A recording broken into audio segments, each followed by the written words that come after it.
Hello once again. It's your host, the Spammed and Shop All Dialogue Deltarune Chapter 2 guy here. If you haven't checked out my last video, I gave a small analysis on my unfortunately most viewed video, and compared such with Chapter 3 and 4, discussing Spamton's relations with Tenna, and possibly even the Knight. Today, I wanted to take a step further and look more outward into the lore of Deltarune, and ask a question everyone has been dying to figure out. Who is the Roaring Knight?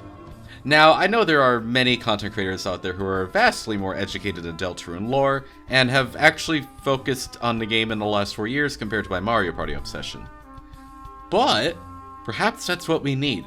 Someone a bit dumber and less educated to throw out different ideas and see how they run. If the US government can do it, I don't see why we can't. I'll be doing my best to be brief because there's a lot to go over in this video. But, as always, feel free to add to the discussion in the comments. And while you're down there, please hit the subscribe button. I've been stuck at 600 for 2 years now. But, enough yapping. Let's get into the portion of the video you all are here for. The, yapping. Alright. First and foremost, December holiday.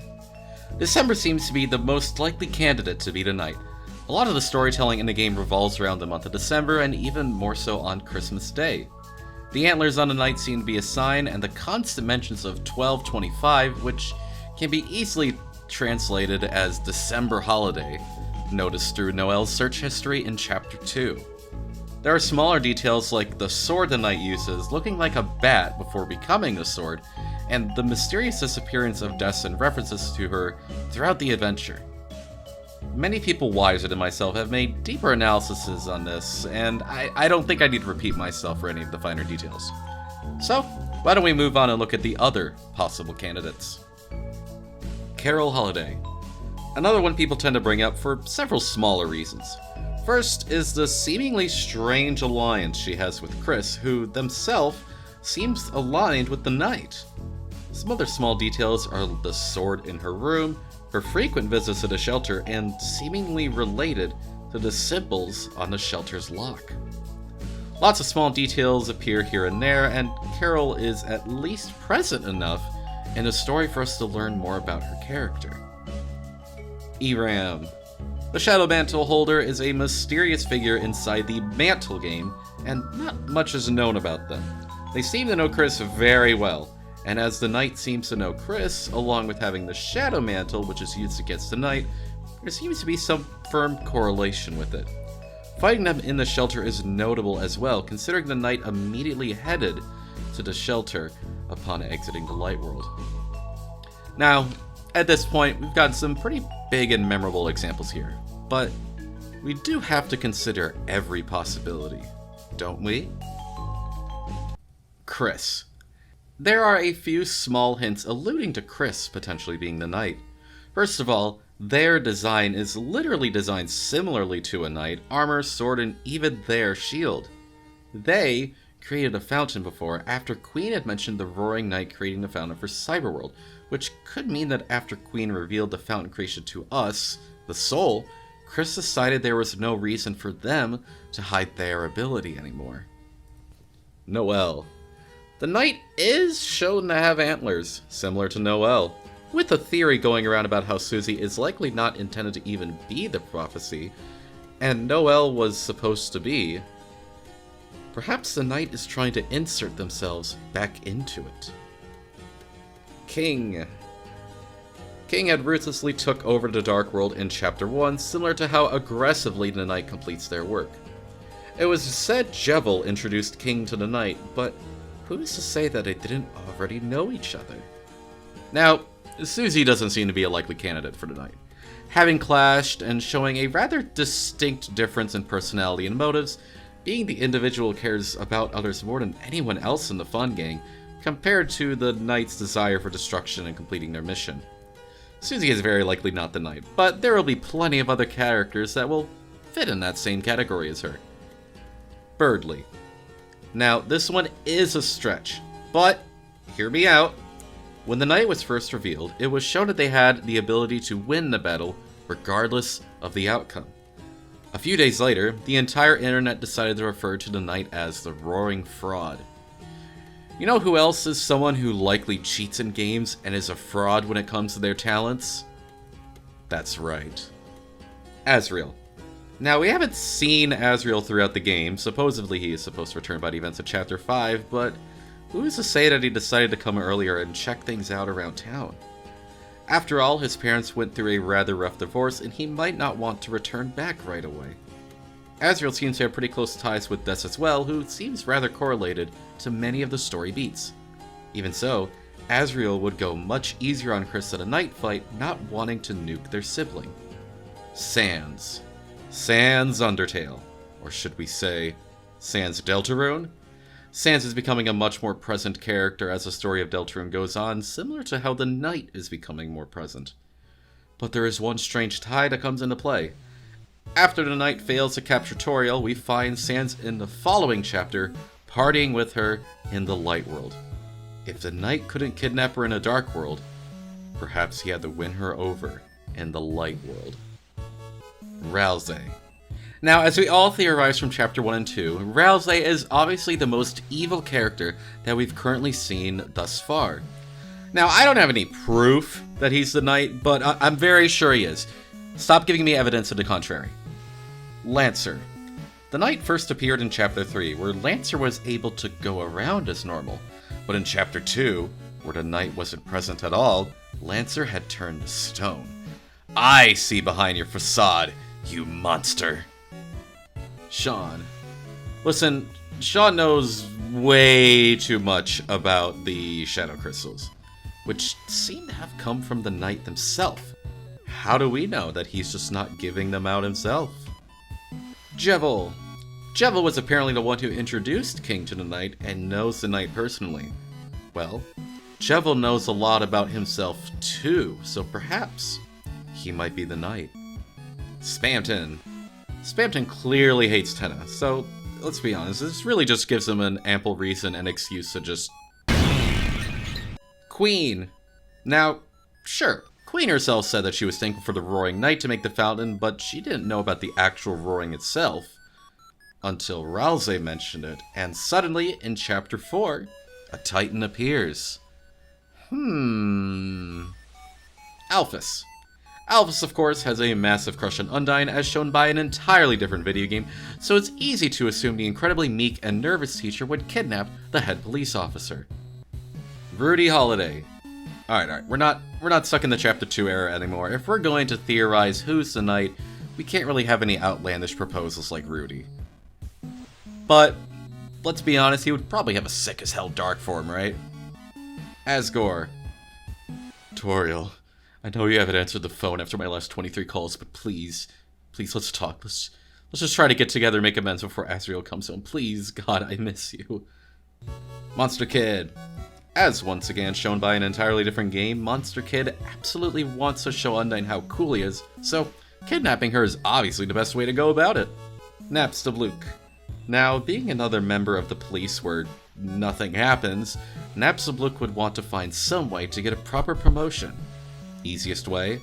Get the main cop trapped into the shelter. Rules card. All I'm saying is, we have not won a physical fight with either Rules or the Knight, and both have to make pretty big and dramatic introductions as well. Cap and Cakes. Now, their music is a rather sharp turn from most of the regular music in Deltarune, just like the Black Knife theme. Swatch. They both have a triangle head. Yeah. K-Round. Do we know what the K in K-Round stands for? Most people would assume King, but I know better. Night Round. Clover! Okay, I'm gonna be honest, I just entirely forgot about this gal when I was doing my replay through, but she's got a sick design, and I love multiple heads that argue with each other. Oh, right, yeah, she's the knight, all three, all of them, yep, that's all I've got for you. This video is piss pissing me off. I am the original Starwalker. Task Manager.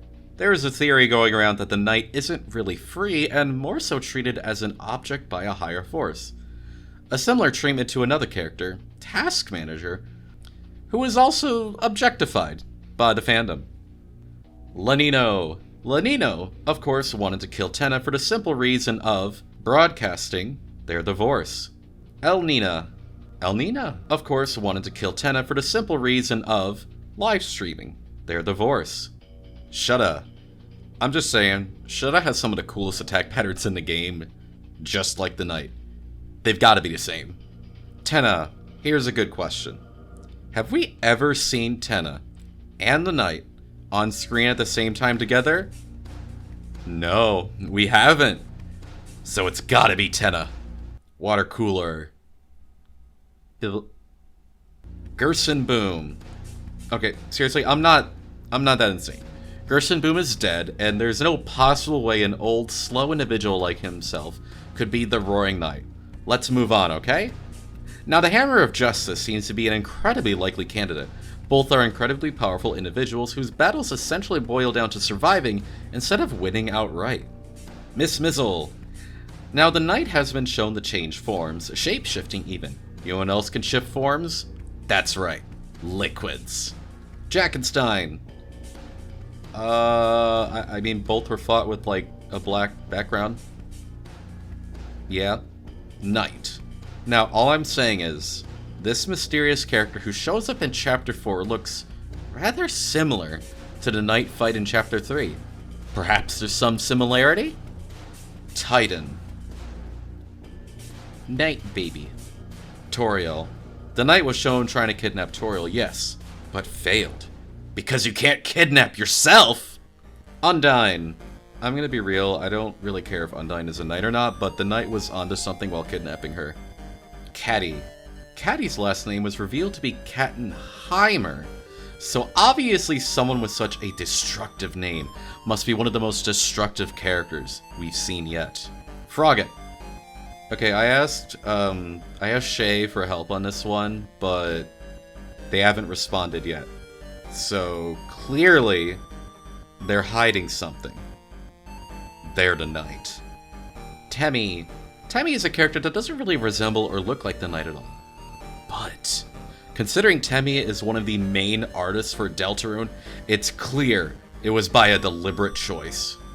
Jockington. Alvin. Being the priest and all, Alvin knows all about the church left and right. The knight was mostly present in the church's dark world and knew way too much about it. Papyrus. Royal Guard.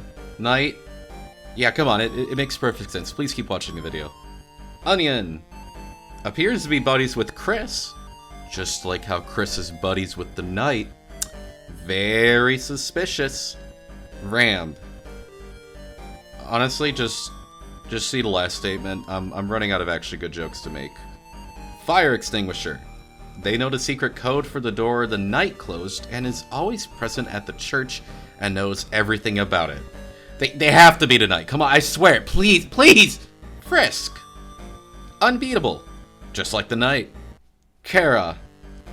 Of course, as we all know, Kara is responsible for everything bad that has ever happened. The genocide at Undertale, the weird route in Deltarune, the reason my streams keep crashing, and why I'm still stuck under 700 subscribers. Please just hit the red button. Alright, now before we finish, we have one final candidate to mention. A character similarly colored to the knight, but equally as mysterious to their identity. The name? W.D. Guest.